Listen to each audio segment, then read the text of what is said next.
so we are going to jump right into this information. Make sure you're taking notes or comment down below if you have some additional questions. So we are going to be taking a look at Killeen, Texas, which is going to be the largest city closest to Fort Hood or Fort Cavazos. Of course, if you are military or military affiliated, then you want to be close to the base, so it's a little bit easier for you to commute to work.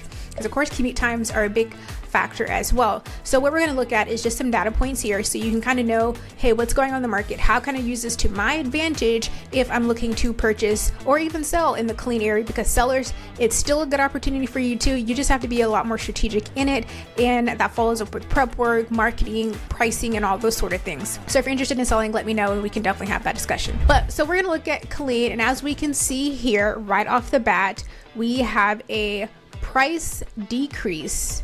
So 11% since last June. So we're not in July, so July numbers aren't out yet. So we're looking at June as a whole. 11% less than it was 2024. Closed, same thing, 6% down. Active listings, that's not a good thing that it's gone up. That means we have a lot more inventory sitting on this market. Sellers, that means you've got to really be on it, on everything, getting your home prepped for the market.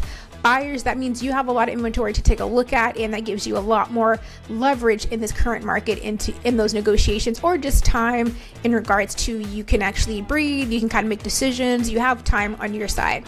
And I just circled this too, so this is up 1.5% over last year. We currently have 1.2 months worth of inventory. Now I'll say in a relatively healthy market, it's about 6 months, so we're heading towards that. I still consider this, a healthy market. You don't really need excessive amount of inventory. So that's why we're already seeing the price drops. That's what we're talking about today. I will say the price drops are something that we have seen over time, but even knowing that we are in the middle of PCS season in the month of June, July, and it is still less sales than it was last year, does kind of show a trend in where we're at, and that it was still 11% lower than last year. And this is our peak season right now. This is when military personnel and their families are moving so that they can PCS and get to their new duty stations before school starts.